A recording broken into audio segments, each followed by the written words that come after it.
Assalamualaikum warahmatullahi wabarakatuh. Selamat malam Mitra Suara Kota Wali.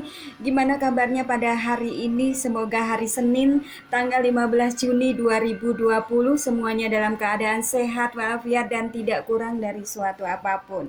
Dan seperti biasa, sebelumnya Olivia ingin menyapa salam-salam untuk semua anggota grup Asosiasi LPPL Radio TV Indonesia, untuk Pak Erwin Ibrahim, Ketua Asosiasi.